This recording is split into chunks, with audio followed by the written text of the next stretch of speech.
How do you believe the environment of the school affects the youth?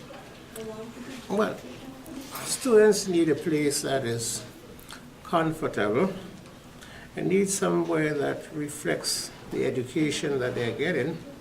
And I think that when you have broken furniture, not enough furniture, it puts a damper on their willingness to participate in the education. How do you think expectations affect the youth in the school? But if they have no expectation or low expectations, then they work according to that. But if you set the bar high, you'll find that students would be going towards the height at which you set the bar. And you'd find that students would over-accomplish when they have, a goal set, a real high goal set for them. What are your expectations of your students? Well, they would reflect how much I put into the work. If I come unprepared, or I'm not really there to help them, then they would just reach that bar and say, okay, that's it. He's not interested. Why should I be interested? Why do you think some youth are not reaching their full potential? It could be, the factors can be many and varied.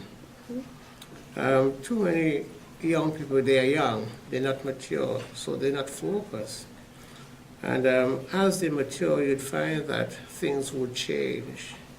Right now, they're more concerned with being with their friends and hanging out than talking about some future that's way in the sky. And they're not being realistic. Does the school offer you enough resources to help the students that need extra help? Do you think? I could get into trouble for saying no.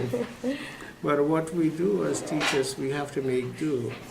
There are lots of things that we could have or should have.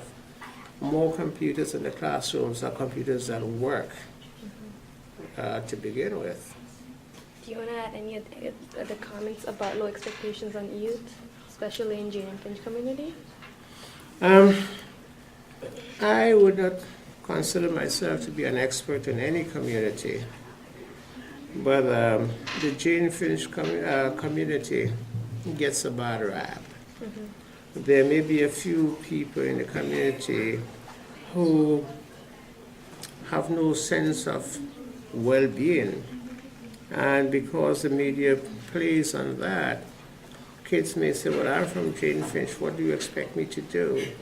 And if you decide, if a young person from that neighborhood decides to push himself, herself, you'd find that people they may be afraid that people would look at them and say, who do you think you are? Why are you making these strides you're making? Too many times we try to dummy down to people's expectation rather than move up to their own potential. And that can be a challenge to the youth of this community. Why should I push? Everyone else around me is doing nothing and they're getting by. Why should I be the one getting by? So it's self-defeating for them.